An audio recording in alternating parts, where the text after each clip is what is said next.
Alors, on va commencer. Donc bonjour à tous, j'espère que vous allez bien. Vous m'entendez ou pas? Oui, ça va? Ok.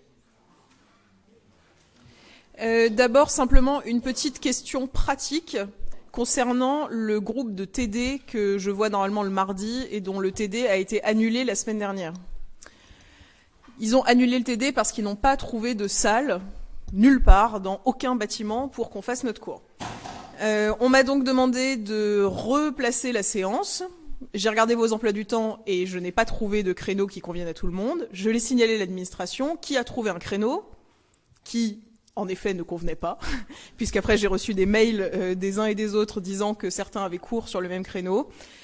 Conclusion, il est impossible de replacer ce cours, donc on laisse tomber. Ceux qui devaient passer en exposé m'ont envoyé leur présentation et c'est très bien comme ça et on fera un petit point au TD suivant. Mais on n'arrivera pas à replacer ce cours, c'est beaucoup trop compliqué, donc on laisse tomber. Voilà, donc c'est les échanges de mails, je suis désolée, ceux qui m'ont écrit, à qui j'ai dit que le cours avait été replacé, ensuite qu'il était de nouveau annulé. Bref, laissez tomber cette histoire de TD et on reprend le planning normal. Voilà. Alors, après ces questions pratiques, donc aujourd'hui, on reprend notre cours. Comme vous le savez, on est dans la deuxième partie de notre CM et on travaille en ce moment sur Constantin et l'époque constantinienne. Donc aujourd'hui, on va travailler sur les points 2 et 3 de la deuxième partie, c'est-à-dire la place de l'empereur dans un empire chrétien. Quel est le rôle de l'empereur dans cet empire chrétien et quel est son rôle surtout face aux controverses internes qui vont agiter l'Église dans cette deuxième moitié du IVe siècle. Donc on va d'abord s'intéresser au rôle de l'empereur chrétien. Et pour ça, on va revenir un petit peu sur le choix de Constantin de favoriser le christianisme. Alors, je rappelle d'abord que le choix de Constantin de favoriser cette religion n'est pas un choix politique évident du tout. C'est-à-dire que ça paraît même totalement contradictoire de choisir de rendre le christianisme non seulement licite, mais même de se convertir lui-même au christianisme. Ça n'est pas un choix politique évident, d'abord parce que les chrétiens sont une minorité au sein de l'Empire. Ils représentent, à l'époque de Constantin, au maximum, et en comptant large, 10% de la population, ce qui est quand même, alors bien sûr est une force importante, mais qui reste largement minoritaire. Donc si on part du principe que l'intérêt d'un empereur, c'est de suivre l'intérêt de la majorité, le choix du christianisme est tout à fait contradictoire. Donc la question, c'est de savoir pourquoi est-ce qu'il a choisi le christianisme alors même que ça paraît aberrant au sein de l'Empire. En fait, ça s'appuie sur plusieurs constats. Un premier constat, dont on a déjà parlé surtout en TD, qui est celui de l'échec des persécutions. Les persécutions successives, en fait, n'ont fait que renforcer les communautés chrétiennes dans l'Empire, et il est donc nécessaire de passer à une autre gestion de la situation, puisque la gestion, entre guillemets, par la persécution ne fonctionne pas. Donc il y a d'abord un constat d'échec des persécutions. Constantin, donc, note que les résultats attendus ne sont pas arrivés et que, de fait, les païens et les chrétiens pouvaient aussi cohabiter dans l'Empire. C'est ce qu'a montré notamment la période qu'on appelle la petite paix de l'Église, entre 260 et 303, donc une phase d'accalmie des persécutions, durant laquelle la cohabitation des païens et des chrétiens était possible dans l'Empire.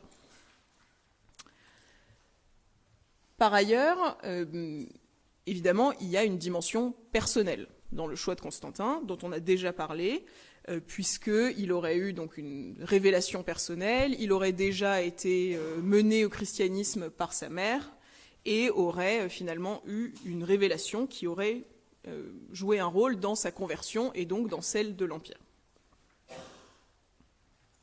Toutefois, plus intéressant, Constantin va noter que la structure même du christianisme et l'organisation de l'Église proposent une structure hiérarchique qui est utile pour le fonctionnement administratif de l'Empire. Et que cette nouvelle religion, finalement, a un cadre plus efficace pour l'Empire que ne l'offrait la religion païenne traditionnelle. Ça s'explique par plusieurs points. D'abord, par le fait que l'Église, comme on l'a déjà évoqué, se veut catholique, c'est-à-dire universelle. Elle a donc vocation à intégrer, du mieux qu'elle peut, tous les habitants de l'Empire, quelles que soient leurs différences de statut, de position sociale, de naissance, et ainsi de suite.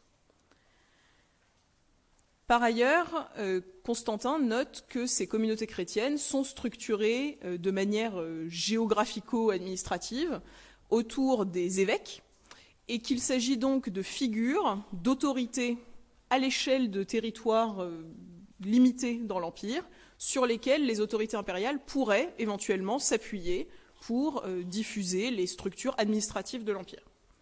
Donc la structuration même de l'Église apparaît comme utile pour celle de l'Empire.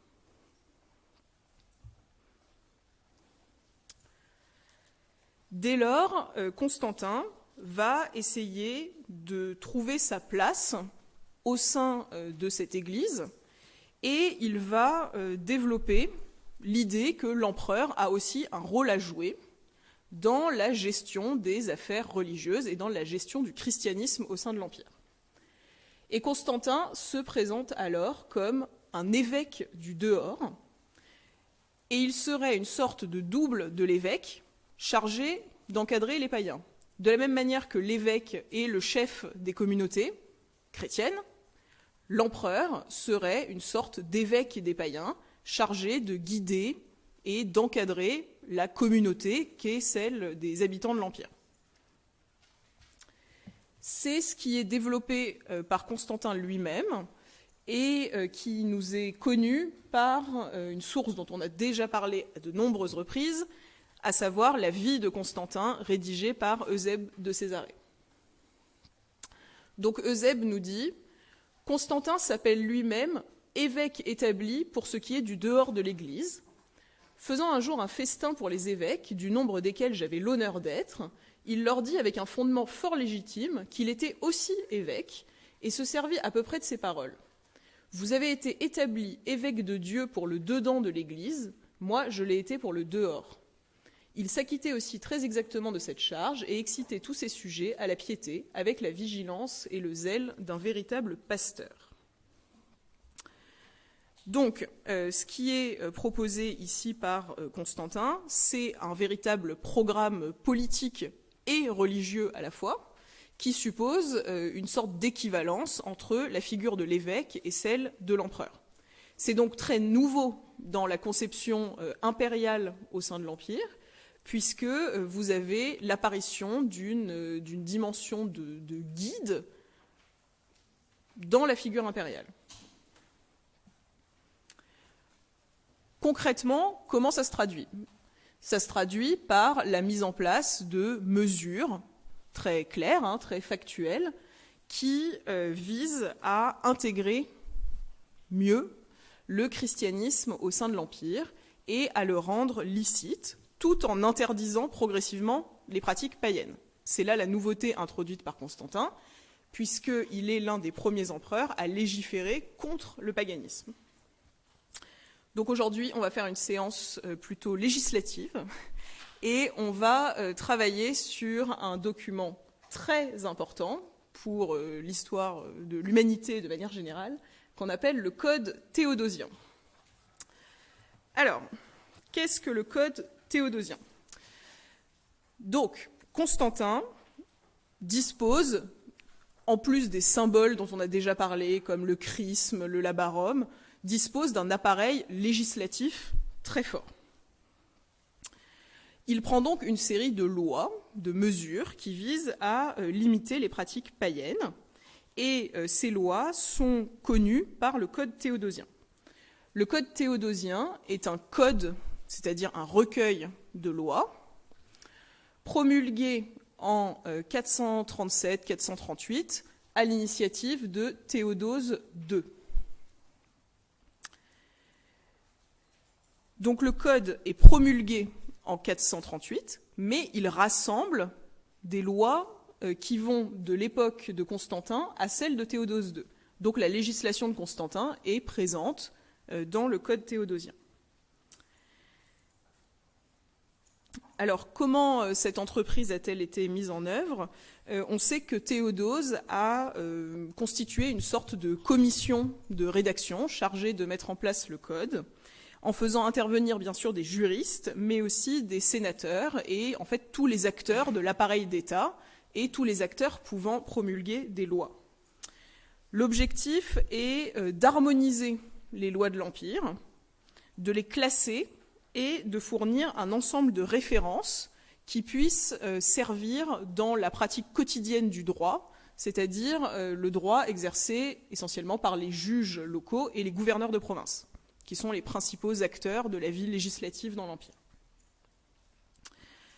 Le code, il est organisé de manière thématique, selon une logique qui est toujours celle qui est en usage dans nos codes de loi modernes. Tout le fondement de la législation actuelle, c'est le code théodosien. D'accord ? La distinction entre un code civil, un code pénal et ainsi de suite repose sur des distinctions qui ont été mises en place dans le code théodosien. Donc le code est divisé en 16 livres qui sont eux-mêmes organisés en des sous-chapitres appelés titres.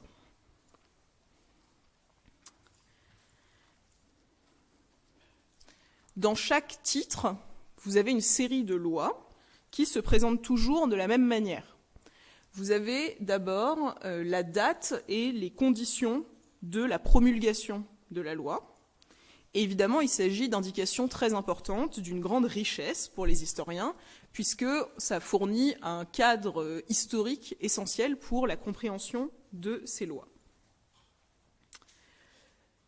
Par ailleurs, après donc cette introduction qui présente le cadre de la promulgation de la loi, vous avez la loi en elle-même, et vous avez généralement un petit commentaire qui est intitulé « Interprétation », et qui est un commentaire promulgué par les juristes ayant rédigé le code théodosien. C'est-à-dire que si vous avez par exemple une loi de Constantin, la loi de Constantin est présentée et elle est ensuite résumée et commentée par les auteurs du code théodosien.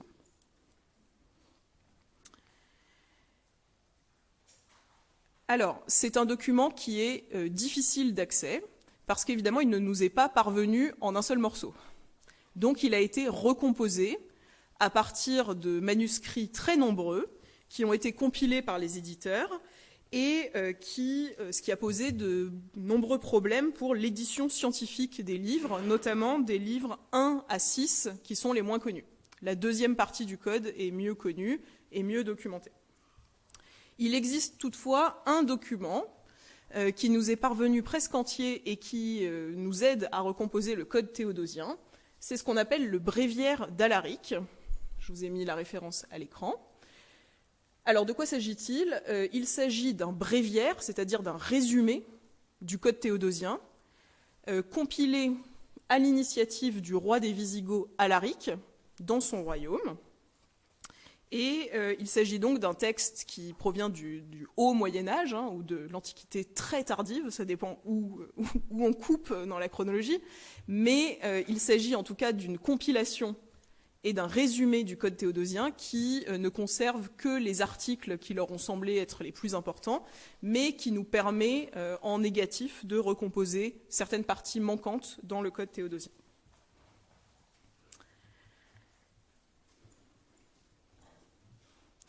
Alors, il est aussi intéressant de voir que quand une loi concerne plusieurs thématiques, il y a des copier-coller, c'est-à-dire qu'une même loi peut se trouver dans différentes sections du code si elle s'intègre dans plusieurs livres ou dans plusieurs titres. Donc vous avez une structure très complexe, très formelle de cet outil qui est une source essentielle pour connaître différentes thématiques de l'Empire, mais notamment la législation religieuse. Alors, je vous montre la préface au Code théodosien qui explique en fait comment le Code est organisé. Donc, le début du Code théodosien nous dit que toutes les constitutions édictales et générales dont on a ordonné la validité ou l'affichage dans les provinces ou dans les lieux précis, constitutions que le divin Constantin et les princes qui lui ont succédé, ainsi que nous-mêmes avons promulguées, soient distinguées par des titres indiquant leur contenu, de sorte que les plus récentes puissent apparaître clairement non seulement par le calcul des consulats et des jours, mais aussi par l'ordre de leur composition. Et si l'une d'elles doit être divisée en plusieurs chapitres, chacun d'eux sera séparé des autres et placé sous le titre approprié. Sera retranché de chaque constitution ce qui ne concerne pas la force de la sanction, et le droit seul sera conservé. Alors, je rappelle qu'il existe une distinction entre plusieurs types de lois dans l'Empire, qui apparaissent toutes dans le Code théodosien, ou en l'occurrence, celles qui apparaissent dans le Code théodosien sont les édits et les constitutions.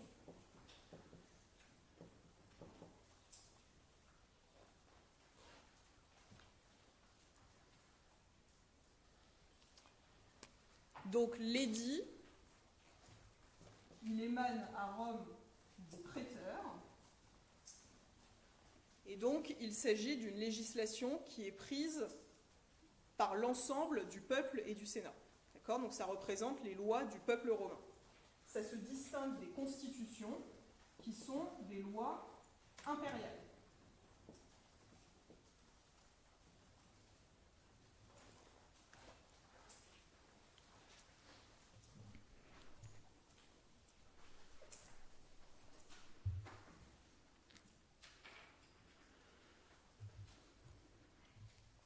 Donc nous, ce qui va nous intéresser plus particulièrement, ce sont bien sûr les constitutions qui émanent de l'empereur et qui montrent donc son implication dans les questions religieuses.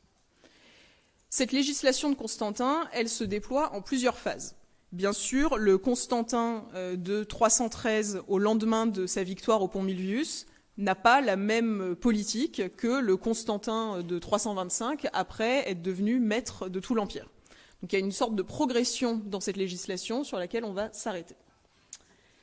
Les toutes premières mesures, et là on revient sur des points qu'on avait évoqués rapidement la dernière fois, les premières mesures sont relatives au sacrifice.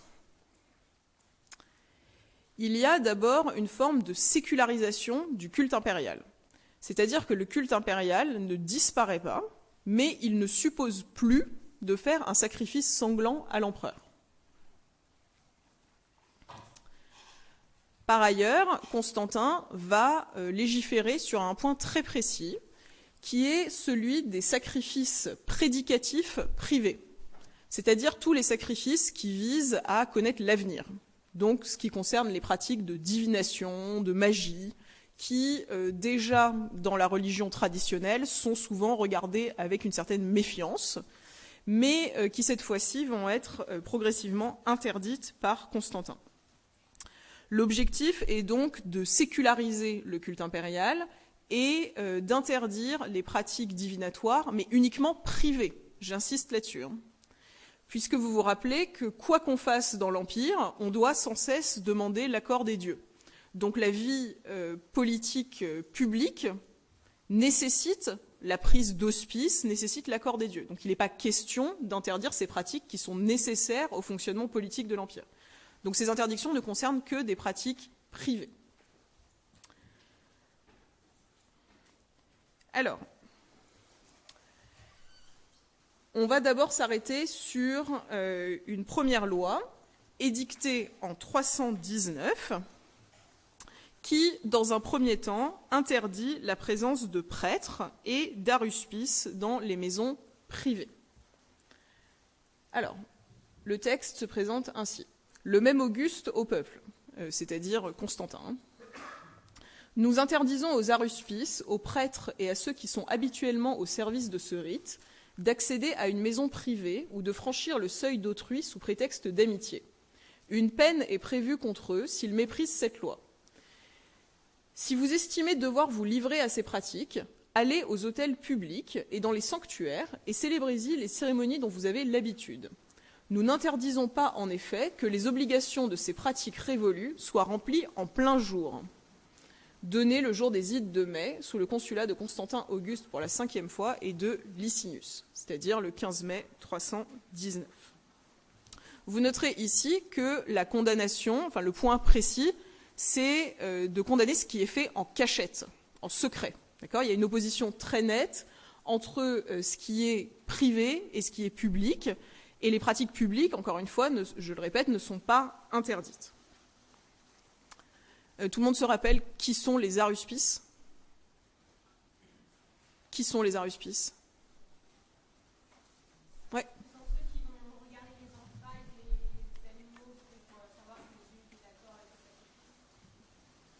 Oui, parfait.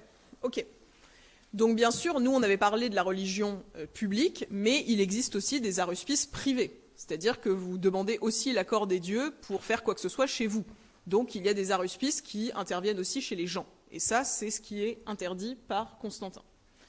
On voit qu'une deuxième étape est franchie en 320, lorsque cette fois-ci, la législation prévoit l'interdiction pure et simple de tout sacrifice privé.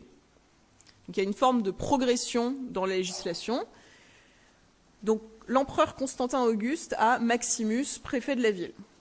Aucun aruspice ne doit approcher du seuil d'une autre personne, pas même pour une autre raison que l'aruspicine. Les liens amicaux, même anciens, avec des individus de cette espèce sont à proscrire. Sera brûlé vif l'aruspice qui approchera de la maison d'un autre, et celui qui l'aura fait en le persuadant par le verbe ou en lui promettant une récompense sera envoyé en exil sur une île, une fois ses propriétés confisquées. Car ceux qui désirent pratiquer leur propre superstition pourront célébrer leur propre cérémonie en public.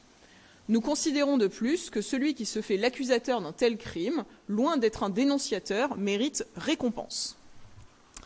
Donc vous voyez ici qu'une étape est franchie dans cette interdiction de l'aruspicine privée. Et vous noterez aussi que les pratiques païennes publiques sont tolérées, mais qu'elles sont regardées avec une grande méfiance, puisqu'elles sont qualifiées de pratiques superstitieuses.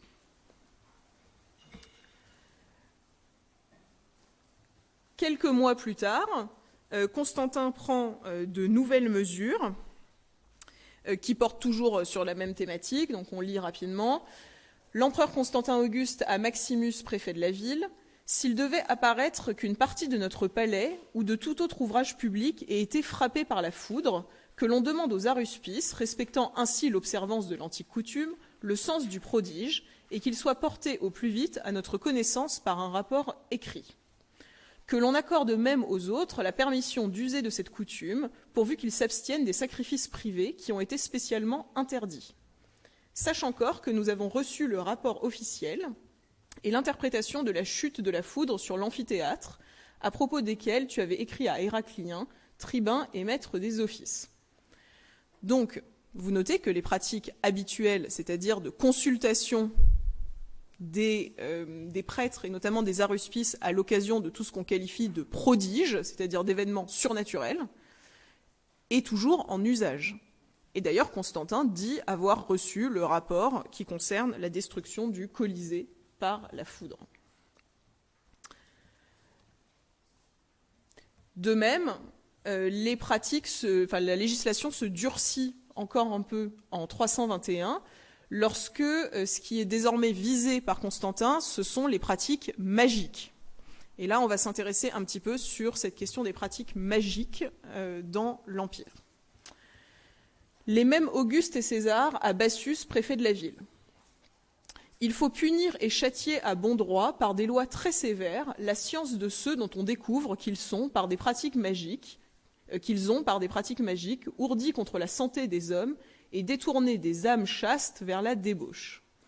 En revanche, il faut exclure de toute accusation criminelle les remèdes recherchés pour le corps humain et dans les campagnes les souhaits employés innocemment pour que la pluie ne soit pas redoutée par le raisin déjà mûr ou qu'il ne soit pas frappé par une averse de grêle, car de telles pratiques ne lèsent pas la santé ou la réputation de personne, mais sont utiles pour que ne soient pas détruits les présents divins et les efforts des hommes.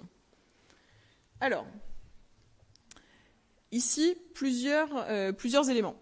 D'abord, de quoi s'agit-il? Qu'est-ce que sont ces pratiques magiques qui heurtent la santé des hommes et détournent les âmes chastes vers la débauche? Ici, ce qui est en jeu, a priori, c'est ce qu'on appelle les tablettes de malédiction, que les Romains appellent défictio, c'est-à-dire les tablettes de défiction. Il s'agit de pratiques magiques qui visent à faire venir la puissance des dieux sur vos ennemis.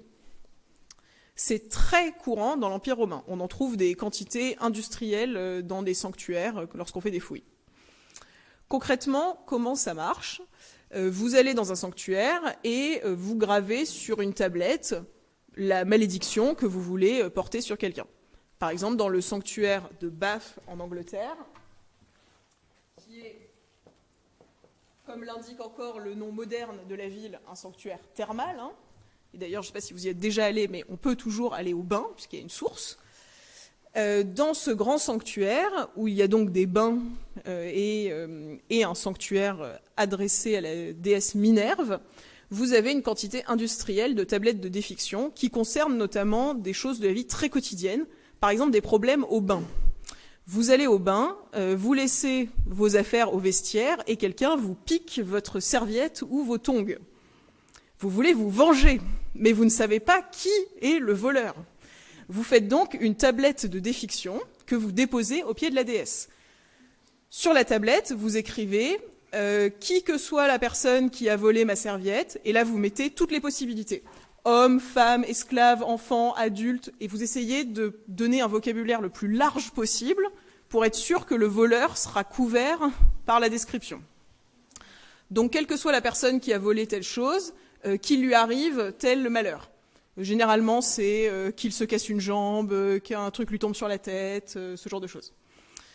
Qu'il lui arrive un accident terrible, et vous donnez ça à la déesse, accompagné d'une petite offrande, et vous la chargez de vous venger. Toutes ces pratiques magiques, qui sont très courantes dans l'Empire, sont interdites par Constantin. C'est ce qu'il entend par des pratiques qui nuisent à la santé des hommes. En ce qui concerne les pratiques qui détournent les âmes chastes vers la débauche, il s'agit de tablettes de défiction et de pratiques magiques qui sont explicitement liées à tout ce qui concerne les filtres d'amour. Vous voulez que telle personne tombe amoureuse de vous, tombe sous votre charme, vous faites aussi une petite tablette pour que les dieux vous aident. Donc ça, c'est interdit. Voilà.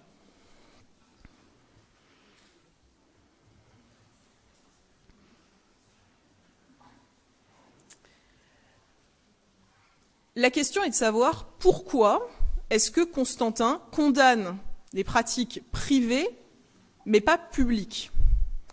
En fait, c'est parce que ces pratiques publiques font une concurrence déloyale à l'empereur et à la prédominance impériale sur ce type de pratique. En effet, quand on s'inscrit dans le cadre de l'aruspicine publique, ce sont des magistrats romains qui interviennent dans ces cérémonies. Il y a donc un contrôle du pouvoir central. Mais à l'inverse, lorsque vous faites intervenir un aruspice chez vous, d'une certaine manière, vous vous arrogez le droit de demander l'avis des dieux, alors même qu'il devrait s'agir de pratiques exclusivement publiques. Donc l'idée, c'est que ces pratiques privées s'appuient donc sur une concurrence déloyale qui remet en cause le pouvoir impérial, et que ces pratiques doivent être interdites parce qu'elles échappent à toute forme de contrôle de la part des autorités.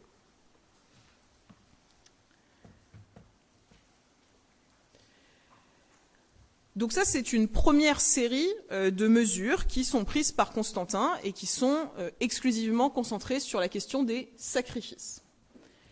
Le deuxième volet des mesures prises par Constantin, ça va être d'interdire des pratiques non chrétiennes, c'est-à-dire contraires au mode de vie et aux valeurs des chrétiens. On va donc interdire d'abord ce qu'on appelle la damnatio ad bestias. La damnatio ad bestias, c'est une manière particulière et particulièrement infamante d'exécuter les condamnés à mort.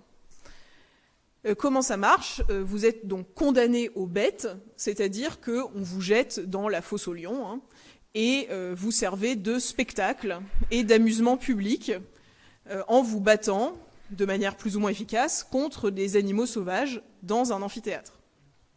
D'accord? Donc ça, c'est l'image d'Épinal, le cliché absolu des chrétiens qu'on jette aux lions et qui sont dévorés dans un cirque. D'accord? Ces pratiques sont interdites et on en avait déjà parlé quand on avait étudié certains textes en TD. De manière générale, les chrétiens, dès les premiers temps du christianisme, condamnent de manière très nette les spectacles de l'amphithéâtre, qui sont des spectacles barbares, sanglants, contraires aux mesures, à la vie d'un bon chrétien. Par ailleurs, on va voir progressivement l'apparition d'une sanctification du dimanche, puisque ce jour va être de plus en plus consacré aux activités spirituelles, ou plus précisément, sans le consacrer aux activités spirituelles, Constantin va interdire certaines activités publiques le dimanche.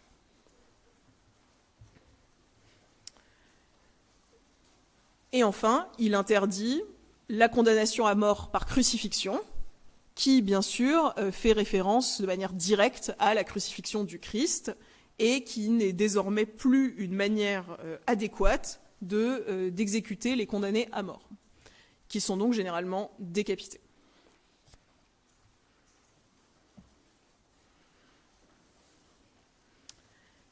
Alors, si on s'intéresse plus en détail à ces mesures.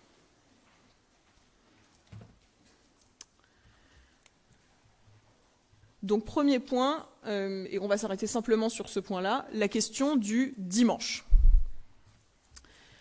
Donc, en juillet 321, Constantin prend la mesure suivante.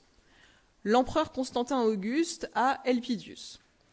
De même qu'il apparaissait tout à fait inconvenant que le jour du soleil, consacré par sa vénération, soit occupé par des procès et des disputes coupables qui opposent les parties les unes aux autres, de même est-il agréable et juste d'accomplir ce jour-là des actions tout à fait propices. C'est pourquoi que l'émancipation et l'affranchissement soient autorisés pour tous en ce jour de fête, et que ne soient pas interdits les actes qui les concernent. Interprétation proposée par l'auteur du Code théodosien. Quoique nous ayons ordonné que le saint jour du dimanche, tout procès et toute réclamation se repose, cependant, nous n'interdisons pas le moins du monde l'émancipation et l'affranchissement. Nous permettons par cette même ordonnance l'accomplissement de tous les actes qui les concernent. Alors, si on compare les deux versions, c'est-à-dire la loi de Constantin et son résumé, son interprétation qui est proposée donc plus tard, presque un siècle plus tard, par les auteurs du Code théodosien. On note une différence dans la nomenclature de ce jour. Le dimanche, qui est qualifié comme tel par les auteurs du Code théodosien, est qualifié chez Constantin de jour du soleil, d'accord, qui est son nom antique traditionnel, que bien sûr on a gardé dans bon nombre de langues, notamment en anglais où le jour s'appelle Sunday. Donc, ce jour n'est pas encore explicitement lié au Christ, d'accord ? Il n'est pas encore spécifiquement lié au Dominus, au Seigneur, ce qui est le cas du dimanche, d'accord ? Le dimanche est le jour du Seigneur d'un point de vue étymologique, tandis que dans la législation de Constantin, le dimanche est encore le jour du soleil.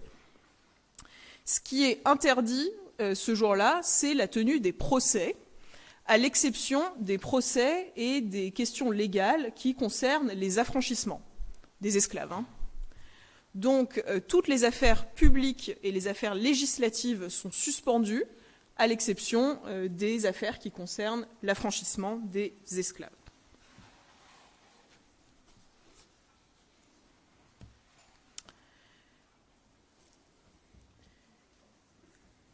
Cette législation, elle va s'accentuer lorsque Constantin va prendre une série de mesures qui accordent des privilèges aux communautés chrétiennes.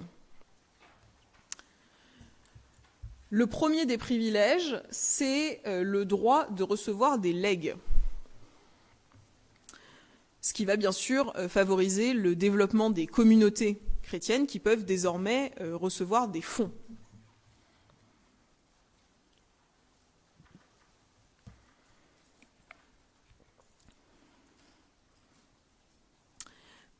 Par ailleurs,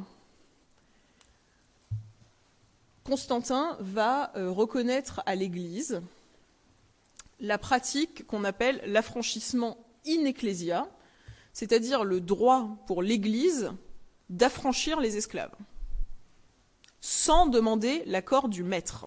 D'accord ? On peut en référer directement aux autorités religieuses. De cette décision découle en fait un constat qui est celui de la reconnaissance progressive d'une juridiction ecclésiale. L'évêque aurait donc un droit de juridiction qui lui permettrait notamment d'affranchir des esclaves, mais qui lui permettrait aussi de statuer sur différentes questions au sein de la communauté. Donc c'est vraiment une étape qui est franchie dans la reconnaissance du rôle de l'évêque, qui n'a pas uniquement un rôle de guide spirituel de sa communauté, mais qui a aussi un rôle à jouer dans le fonctionnement politique et social de ses fidèles. Autre point essentiel, Constantin décide de favoriser les membres du clergé en les exemptant des munera. Alors,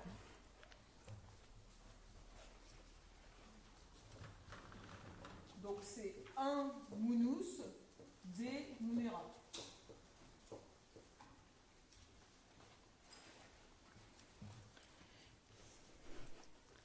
Le munus, c'est un mot latin qui désigne toute charge ou obligation. Ce qui est en jeu ici, ce sont les obligations civiques et politiques, donc la participation à la vie politique, et notamment à la vie des cités. Donc là, on va faire un point rapide sur le fonctionnement des magistrats d'une cité.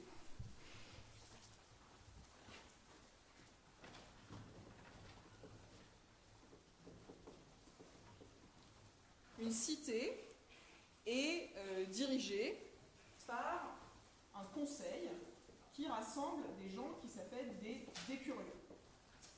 Donc vous avez à chaque fois une sorte de sénat local qui rassemble les décurions, qui sont les magistrats qui dirigent la cité, dont le nombre peut varier selon la taille des cités.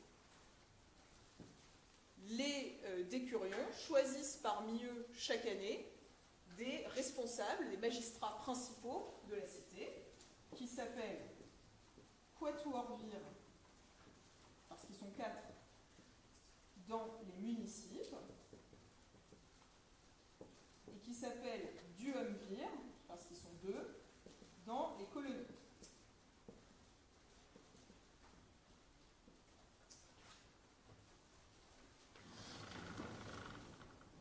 Ça, c'est le fonctionnement principal.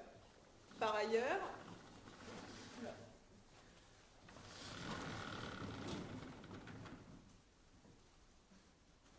ça ne tient pas. Non, ça ne tient pas. Bon. Par ailleurs, outre les décurions et ceux qui sont à leur tête, c'est-à-dire les duumvirs ou les quatuorvirs, dont la magistrature est annuelle, décurions, on l'est à vie. Une fois qu'on est rentré dans le conseil des décurions, on est décurion pendant toute sa vie. Mais si on est élu pour être quatuorvir ou duumvir, on l'est seulement pendant 1 an. Il existe aussi d'autres magistratures qui concernent différentes questions, la voirie, la justice, tout ce que vous voulez. Bon. Pour devenir magistrat, il faut donc accéder à un munus, qui est la charge, la magistrature que vous exercez pendant 1 an. Exercer une magistrature demande le paiement de ce qu'on appelle la summa honoraria.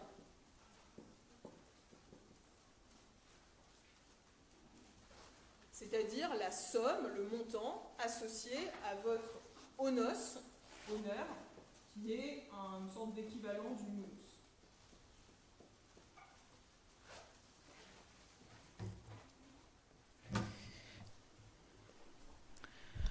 Donc si vous êtes un magistrat municipal dans une cité, vous devez payer la summa honoraria.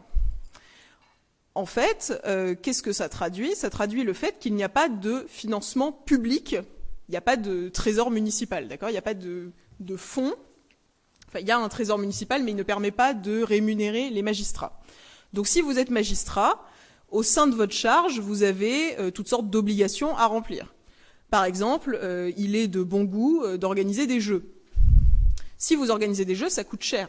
Il faut payer. Donc, pour être magistrat, il faut avoir les moyens de remplir sa magistrature et les obligations financières associées à la magistrature. D'ailleurs, l'organisation... S'il vous plaît, qu'est-ce qui se passe? Vous êtes perdu? Qu'est-ce qui se passe? Ça va? Alors, on reprend.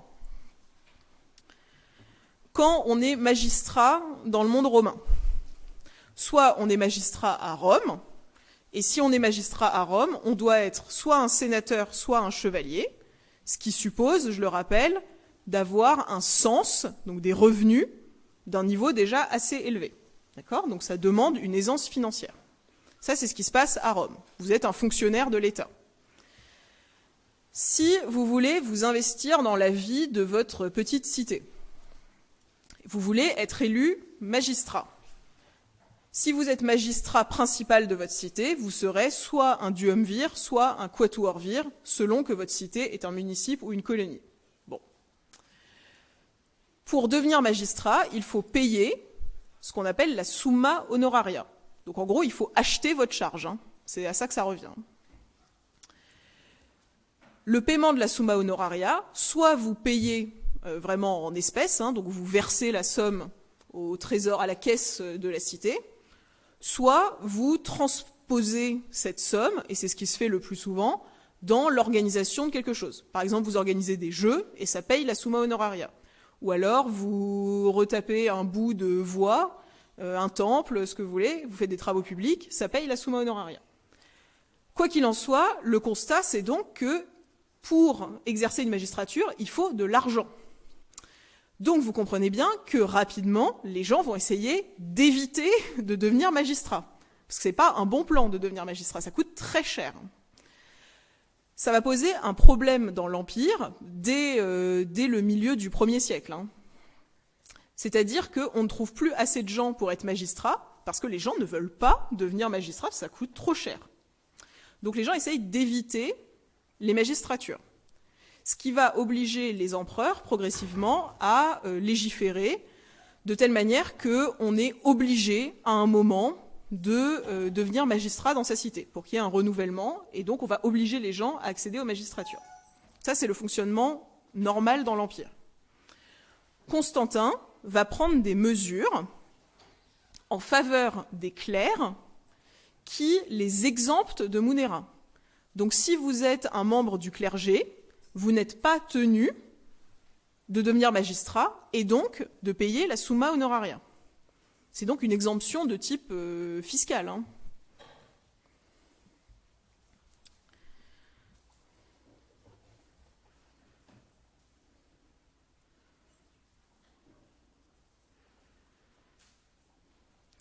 Et le corollaire de cette décision, c'est que Constantin va aussi prendre des décisions pour empêcher les magistrats, et notamment les magistrats publics à Rome, de devenir membres du clergé. Parce que le risque, c'est que si tous ces gens deviennent membres du clergé, il n'y ait plus de recettes pour l'État. C'est un risque d'effondrement du système fiscal. Donc il faut à la fois accorder des privilèges aux membres du clergé et limiter la diffusion de ces privilèges pour qu'il y ait quand même des gens qui payent et qui assurent le fonctionnement de la vie publique. Par ailleurs, dans le cadre de ces mesures, Constantin va introduire dans la loi le principe d'orthodoxie. Et ça, c'est vraiment nouveau. Il va spécifier dans la loi que ces privilèges ne concernent que les gens qui suivent l'orthodoxie. C'est-à-dire que si vous êtes un membre du clergé, mais d'un courant hérétique, vous n'avez pas le droit à ces avantages. Donc là, on voit bien que l'empereur commence à avoir un rôle de chef spirituel, ou en tout cas que la législation impériale intègre des questions dogmatiques propres au christianisme. Alors, on va s'arrêter sur quelques textes. Donc, ce qui concerne les héritages, en 321. Le même Auguste au peuple, que chacun puisse, en mourant, laisser ce qu'il voudra de ses biens à la très sainte et vénérable assemblée de l'Église catholique. Que leur volonté ne soit pas vaine. Il n'est rien que l'on ne doive plus aux hommes après qu'ils ne peuvent plus vouloir autre chose que de disposer librement du stylet de leur dernière volonté et de leur liberté de décision, dans la mesure où cela ne leur est pas donné une deuxième fois. Donc on doit respecter les héritages, les legs, même s'ils accordent des donations au clergé. Par ailleurs, comme je vous le disais, l'empereur met en place une législation qui permet d'affranchir les esclaves dans les églises. Et par là même, il reconnaît donc une juridiction de l'évêque. L'empereur Constantin Auguste à l'évêque Osius. Ceux qui, par une intention religieuse, auraient accordé à l'intérieur d'une église une liberté méritée à leurs esclaves, qu'ils soient considérés comme l'avoir donnée avec la même valeur juridique que lorsque la citoyenneté romaine est octroyée par l'accomplissement des formalités traditionnelles. Mais il a semblé bon d'accorder cet effet seulement à ceux qui l'auront donné en présence des évêques. Nous accordons certes plus aux clercs, lorsqu'ils accordent la liberté à leurs esclaves, qu'ils soient censés octroyer le plein fruit de la liberté, non seulement quand ils le font en présence de l'Église et du peuple fidèle, mais encore lorsqu'ils l'accordent par testament ou s'ils ont ordonné de la donner de vive voix. Ainsi, dès le jour où leur volonté sera rendue publique, la liberté accordée aura pleine valeur sans qu'il soit besoin de témoins ou d'intermédiaires. Donc là, il s'agit d'une reconnaissance du rôle de l'Église en tant que communauté dans la transmission des héritages. Le principe qui est rappelé, c'est que celui du legs et du testament nécessite la présence de témoins. Si vous faites un testament, le testament se fait avec des témoins qui attestent de la validité de vos dernières décisions. Ce qui est mis en avant ici, c'est que annoncer ses dernières volontés devant les membres de sa communauté a une valeur juridique. Par ailleurs, on reconnaît le rôle de l'évêque, puisque seules les donations prononcées en présence d'un évêque ont valeur de testament, à l'exception des clercs qui, eux, peuvent le faire même sans témoin.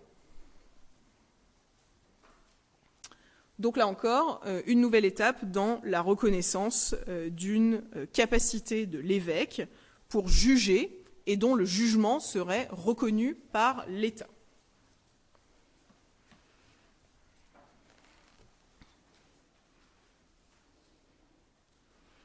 Ce qui est très intéressant, c'est qu'on sait par d'autres sources que cette juridiction de l'évêque, elle ne concerne pas seulement les questions d'héritage, et qu'elle ne concerne pas seulement les questions d'affaires religieuses.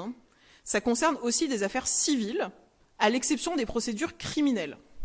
Mais, en tant que chrétiens, les membres de la communauté peuvent demander à être jugés par leur évêque plutôt que par le tribunal de l'empereur, sauf en cas de procédure criminelle.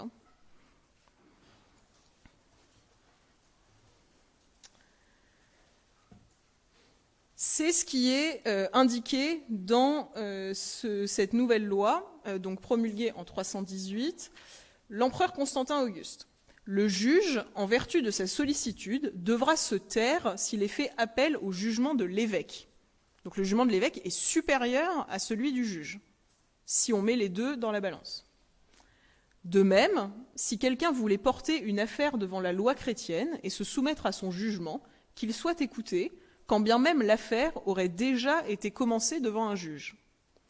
Et que tout jugement qui aura été rendu par eux soit considéré comme sacré, à condition toutefois qu'on n'assiste pas à ces sortes d'usurpations qui voient un seul des plaideurs se rendre devant le tribunal susdit et proclamer ensuite la décision favorable qu'il a obtenue. En effet, le juge en charge de la cause doit pouvoir disposer d'un jugement impartial pour se prononcer, au vu de toutes les pièces exposées. Donc, il y a une clause qui rappelle que la procédure normale du jugement, c'est-à-dire qui fait intervenir les deux parties, doit être respectée, mais qu'à partir du moment où cette procédure est respectée, on peut tout à fait faire appel au jugement de l'évêque, dont la valeur est tout à fait équivalente, voire supérieure à celle d'un juge civil.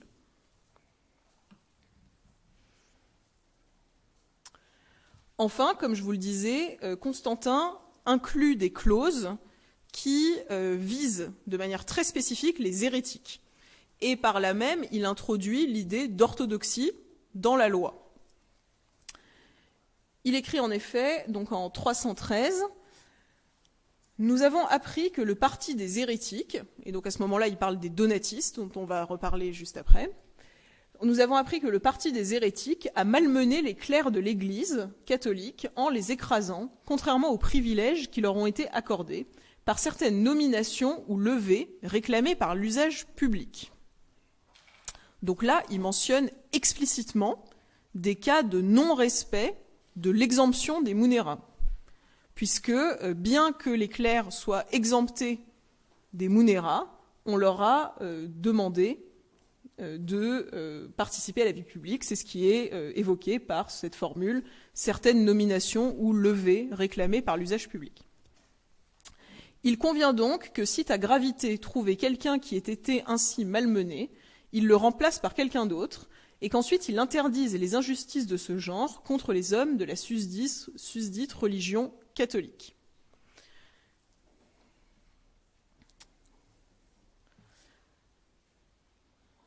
De même, exemption donc des charges publiques, le même Auguste à Octavianus, correcteur de Lucanie et de Brutium, que ceux qui consacrent les ministères de la religion au culte divin, c'est-à-dire ceux qui sont appelés clercs, soient excusés d'absolument toutes les charges, afin que la malignité sacrilège de quelques-uns ne les détourne pas du service divin.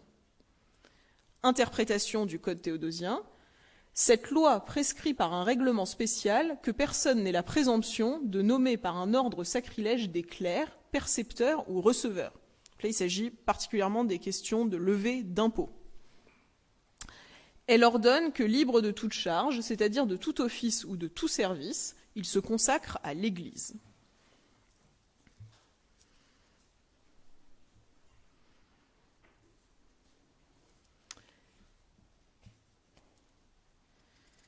Donc, comme je vous le disais, il s'agit d'une série de mesures qui visent à favoriser les membres du clergé. Autre exemple, encore plus détaillé de cette exemption des charges publiques, le même Auguste à Bassus, préfet du prétoire. Quoique nous ayons émis une constitution qui prescrit que désormais aucun décurion ou enfant de décurion ou même qui que ce soit pourvu de biens idoines et capable de s'acquitter des charges publiques, ne se réfugie dans le nom et le service des clercs, mais qu'à l'avenir on subroge aux clercs défunts uniquement de gens de trop peu de fortune pour être tenus à l'astreinte des charges publiques. Nous avons appris que l'on a été jusqu'à inquiéter ceux qui, avant la promulgation de cette loi, s'étaient associés à la communauté des clercs. C'est pourquoi nous décidons que ces derniers étant libérés de toute inquiétude, ceux qui, après la promulgation de cette loi, refusant les charges publiques, se sont réfugiés au nombre des clercs, soient séparés de ce corps, rendus à la curie et aux conseils municipaux et assujettis aux charges publiques. Alors là, quel est le problème ? Pourquoi l'empereur est obligé de légiférer à nouveau ? Qu'est-ce que vous comprenez de cette mesure ? Quel est le problème ?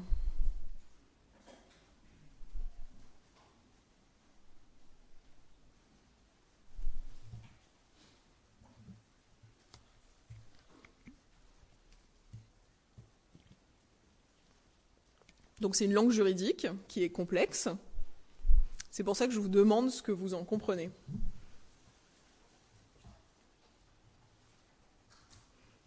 Qu'est-ce que vous comprenez là ?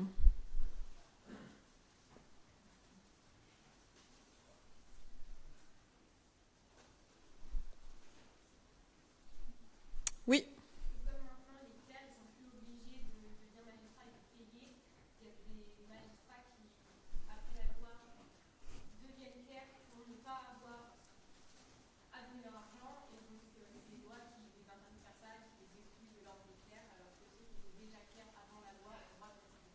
Oui, si, c'est exactement ça. Oui, c'est ça. Donc, en fait, il y a plusieurs étapes dans la loi. Il y a un rappel de la mise en place d'une législation qui accorde les exemptions aux clercs. Mais ensuite, Constantin rappelle que plusieurs personnes avaient profité de la mise en place de cette loi pour devenir clercs dans le but d'échapper aux magistratures. Et qu'il a donc mis en place une nouvelle législation qui punit les personnes qui se sont fait faussement clercs pour échapper aux charges, et qu'on a donc décidé de punir ces gens qui doivent abandonner leur état de clerc et revenir à l'exercice des charges publiques. Toutefois, il note que désormais il y a une confusion entre ceux qui étaient vraiment clercs et ceux qui l'étaient uniquement par intérêt. Et donc, en effet, il introduit une distinction temporelle dans la législation. Ceux qui étaient clercs avant qu'on mette en place les exemptions ne doivent pas être touchés par les mesures de répression. En revanche, ceux qui sont devenus clercs après la mise en place de la législation sont coupables de l'avoir fait par intérêt et doivent, à ce titre, être punis. Enfin, rappel donc de l'orthodoxie nécessaire pour l'octroi de ces privilèges. Donc en 326, c'est-à-dire à un moment où Constantin est devenu le seul maître de l'Empire et où il y a une sorte de tendance à l'accélération des mesures favorables aux chrétiens, Constantin demande introduit le principe d'orthodoxie dans la loi en expliquant que les mesures ne valent que pour les clercs qui ne sont pas des hérétiques. L'empereur Constantin Auguste à Dracilianus. Il faut que les privilèges qui ont été accordés en considération de la religion ne soient utiles qu'aux seuls observateurs de la loi catholique. Pour ce qui est des hérétiques et des schismatiques, non seulement nous voulons que ces privilèges leur soient étrangers, mais encore qu'ils soient contraints et soumis aux diverses charges. Donc ici, un rappel très strict qui oblige l'empereur à légiférer en matière d'orthodoxie. Ce qui est intéressant, c'est que pour arriver à cette distinction, ça suppose d'inscrire dans la loi les pratiques orthodoxes. C'est-à-dire que si vous dites que les hérétiques sont exclus des exemptions, encore faut-il définir qui sont les hérétiques. Ce qui veut dire que l'État va fixer une ligne d'orthodoxie. Ce qui signifie donc que l'empereur intervient dans les questions religieuses.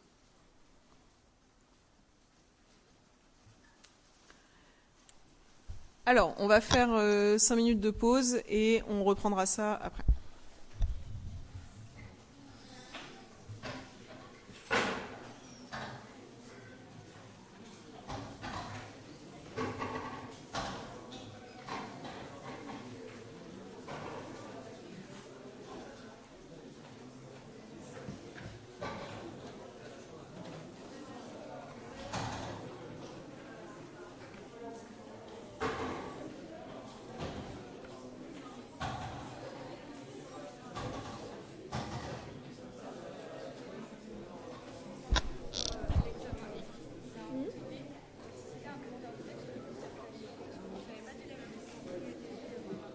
Avec d'autres personnes, ils m'ont parlé d'une dissertation et nous on avait noté un commentaire. Ça a toujours été un commentaire. Ouais, c'est un commentaire. Je sais pas qui.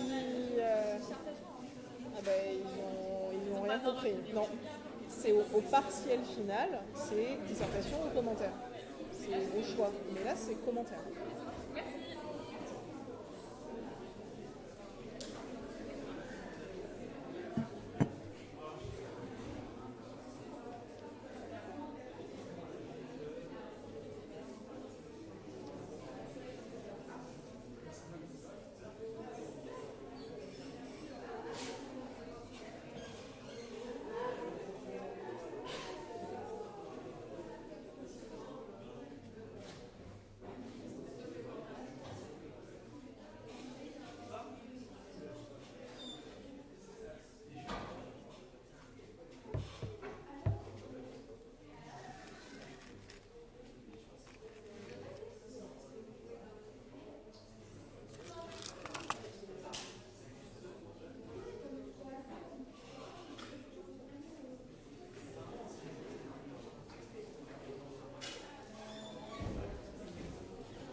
C'est 10 minutes ou 20 minutes en fait? Ah non, 20.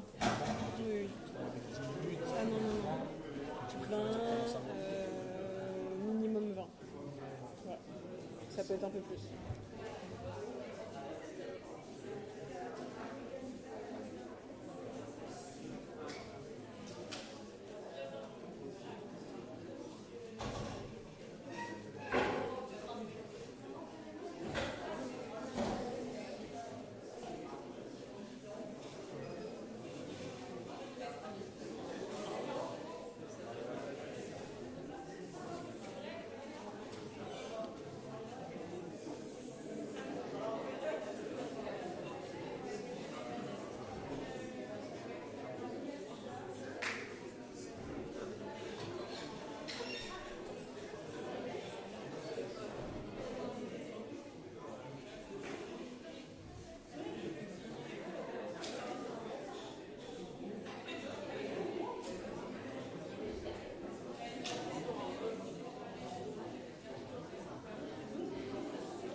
On va reprendre.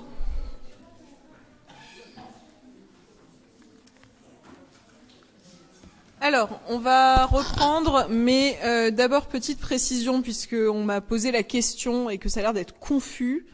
Le contrôle continu qu'on fait en TD est un commentaire de texte, hein, un plan détaillé. D'accord ? Il n'a jamais été question de dissertation. Apparemment, certains ont l'air de penser qu'il y a une dissertation de prévue. Il n'a pas été de question de dissertation. Il s'agit d'un commentaire de texte.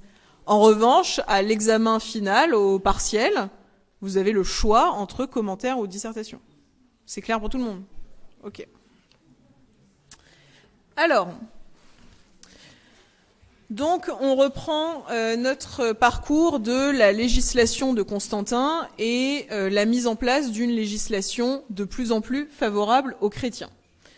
De manière générale, on note que les mesures favorables aux chrétiens s'accélèrent de manière assez attendue et logique à partir de 324, c'est-à-dire quand Constantin domine l'ensemble de l'Empire et qu'il ne partage plus le pouvoir avec son collègue Licinius, qui était un païen. Il y a aussi une accélération très nette des mesures anti-païennes ou pro-chrétiennes, ça dépend dans quel sens vous le voyez, à partir de 330, qui est donc la date de dédicace de Constantinople, dont on avait parlé la semaine dernière. Pourquoi ? Parce que Constantin souhaite que Constantinople soit donc une deuxième Rome, et à ce titre soit ornée de nombreux monuments, de nombreuses statues, de nombreux objets d'art. Il n'y a donc pas suffisamment d'artistes disponibles pour produire une parure monumentale qui puisse orner Constantinople. Donc la manière la plus simple qui va être trouvée pour décorer Constantinople et en même temps limiter la diffusion du paganisme, c'est de capter les biens des temples. Donc en fait, on va détourner les biens des temples et on va les déplacer et les séculariser. Donc l'idée, c'est qu'une statue, par exemple d'un dieu ou d'une déesse qui était dans un temple et qui avait une fonction cultuelle, est totalement désacralisée et que ça rentre simplement dans le domaine des œuvres d'art. D'accord ? Donc il y a une distinction qui s'opère au niveau de ces décors. Donc il s'agit principalement de spoliation de statues, mais aussi d'éléments d'architecture, notamment des colonnes en marbre précieux, qui vont être pillés dans les temples pour orner Constantinople. Alors, ça se voit à Rome aussi, mais principalement, il y a une accélération très nette, surtout en Orient, bien sûr, lors de la dédicace de Constantinople.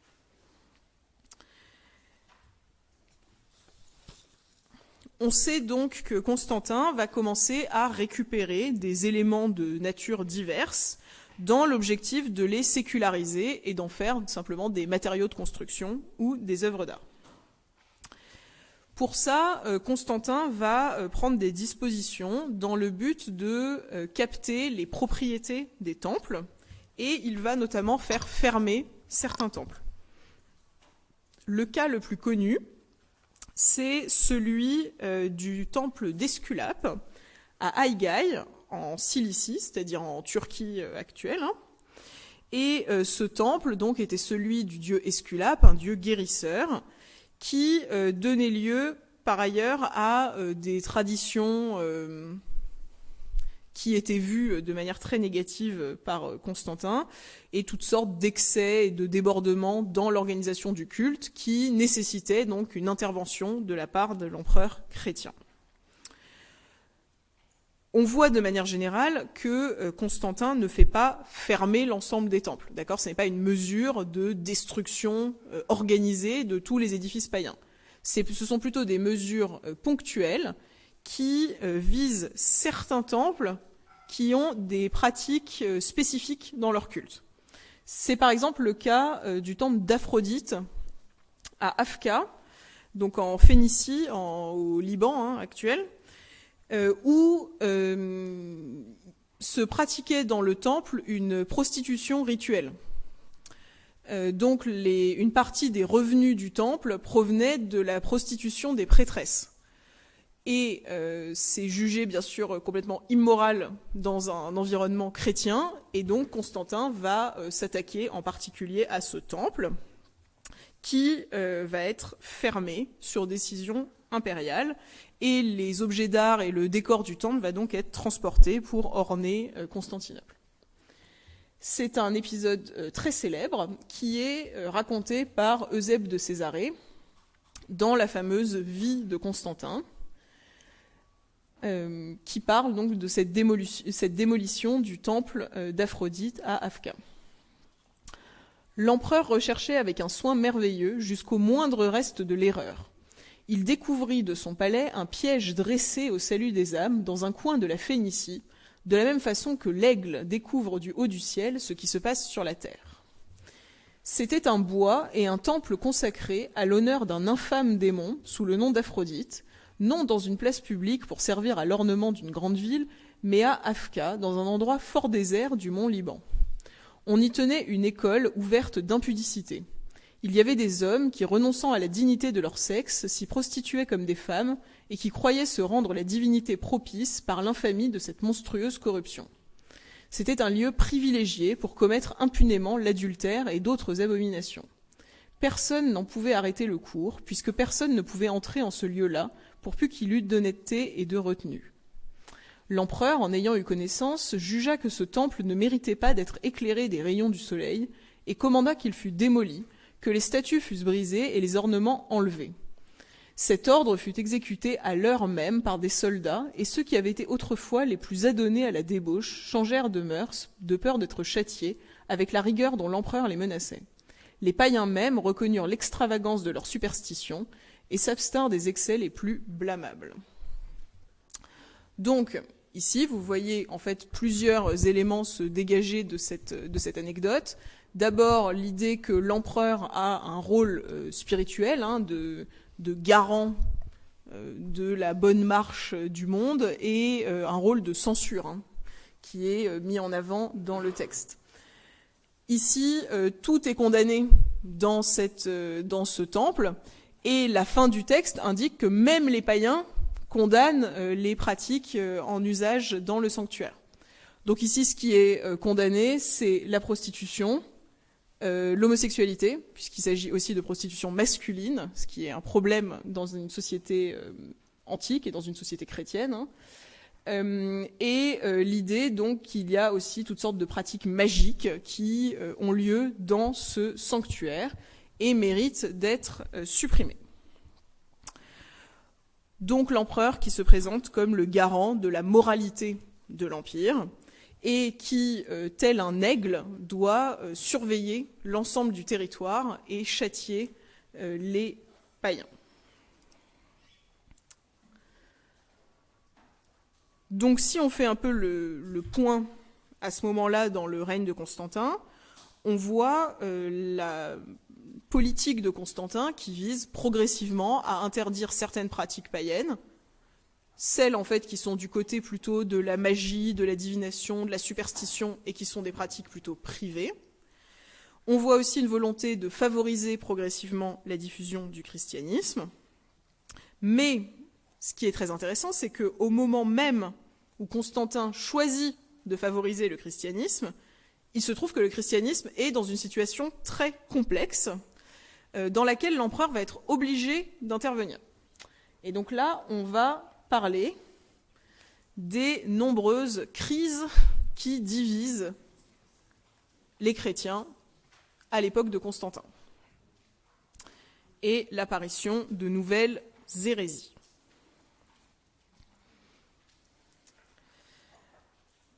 En effet, sous le règne de Constantin, des tensions apparaissent entre les communautés chrétiennes dans deux foyers principaux.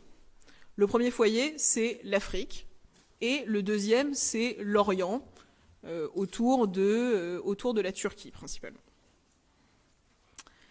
La première crise, elle arrive en Afrique, et elle concerne des gens qu'on appelle les donatistes.